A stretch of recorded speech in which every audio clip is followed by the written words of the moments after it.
सरगांव छोटा सा लेकिन हरियाली से भरा गांव। चारों ओर लहराते खेत, धान की बालियों से टकराती ठंडी हवा, पीछे फैला घना जंगल जिसकी सीमा से हर सुबह धुंध उठती रहती थी। मिट्टी की सोंधी खुशबू हवा में घुल जाती।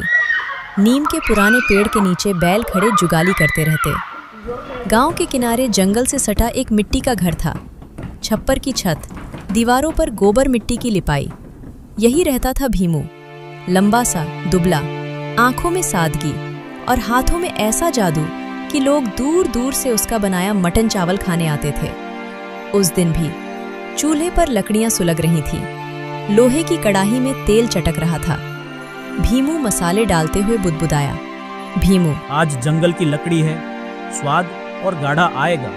प्याज लहसुन भुनते ही हवा बदल गई। धनिया, तेज पत्ता, काली मिर्च, धीमी आंच पर उबलता मटन, भाप उठी और खुशबू पूरे सरगांव में फैल गई।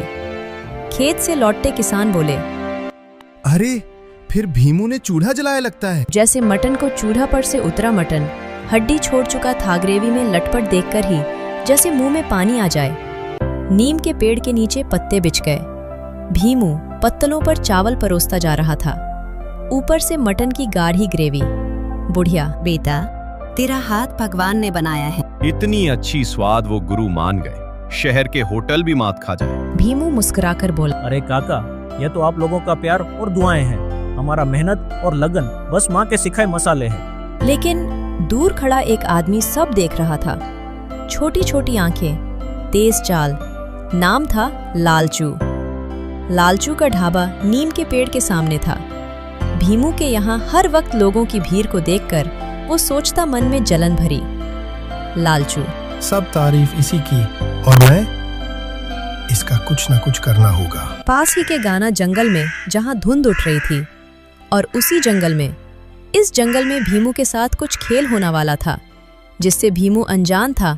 किस्मत कोई बड़ा खेल लिख चुकी थी। शाम ढल रही थी। भीमू लकड़ियां लेने जंगल गया। पेड़ों के बीच अजीब सरसराहट। जंगल के भीतर कुल्हाड़ी की ठक ठक गूंज रही थी कि अचानक झाड़ियों के पीछे से घोड़ों की टाप सुनाई दी। भीखन चौंका। सामने एक राजा और उसके 2 सिपाही खड़े थे, कपड़े धूल से सने, चेहरे थके हुए। कवच पहने सिपाही, बीच में घोड़े पर बैठा एक आदमी, मुकुट से चेहरा ढका हुआ। भीमू घबरा गया। भीम, कब, कौन हो आप? सिपाही गर्जा। सिपाही, चुप, राजा के सामने खड़ा है, ज्यादा ऊंचा में मत बोल। राजा ने धीमी आवाज में कहा। राजा ने धीमी आवाज में कहा, दुश्मन राजा। डरो नहीं, हमें सरगांव का पता बता दो। भीमू ने कांपते हुए रास्ता बताया, लेकिन जाते जाते उसने सुना, दुश्मन राजा। कल सरगांव राज पर हमें कब्जा करना है। आज रात इसी जंगल में बीता लेते हैं। कल सरगांव राज्य के राजा और गांव पर हमारा अधिकार होगा। भीमू के पैरों तले जमीन खिसक गई। अगली सुबह दरबार सजा। भीमू दरबार में उपस्थित हुआ। भीमू कांपते स्वर में बोला, भीमू, महाराज, जंगल में दुश्मन सेना और राजा है, वह राज्य पर कब्जा करने की बात कह रहे थे। दरबार में खुसर पुसर फैल गई। राजा उठ खड़े हुए। सरगांव के राजा, ये क्या कह रहे हो भीमू?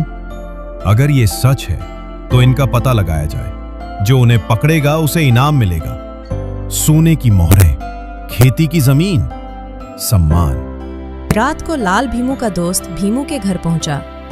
लाल, भीमू, तुम दुश्मन राजा को पकड़ सकते हो? भीमू घबरा गया। अरे मैं एक आम मटन चावल वाला आदमी। घर में माँ बोली, बेटा, बुद्धि तलवार से तेज होती है। भीमू देर तक सोचता रहा। चूल्हे की बुझती लकड़ियां, जंगल की आवाजें, फिर उसकी आंखों में चमक आई।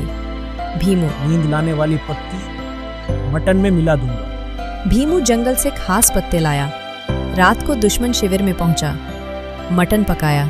खुशबू ऐसी कि पहरेदार भी पास आ गए। जड़ी पीसकर ग्रेवी में मिलाई। राजा खाते हुए बोला, वाह, ऐसा स्वाद पहले नहीं चखा। कुछ ही देर में एक एक कर सब गहरी नींद में चले गए। भीमू ने मशाल जलाई, सीटी बजाई। सरगांव की सेना टूट पड़ी। दुश्मन राजा, ये कैसी चाल है? सरगांव पर नजर डालने की कीमत। दरबार में भीमू के गले में माला डाली गई। राजा बोले, आज ये सिर्फ रसोइया नहीं, हमारा रक्षक है। तालियां गूंज उठी। नीम के पेड़ के नीचे फिर पत्तल सजी, मटन की खुशबू, लेकिन आज उसमें जीत की महक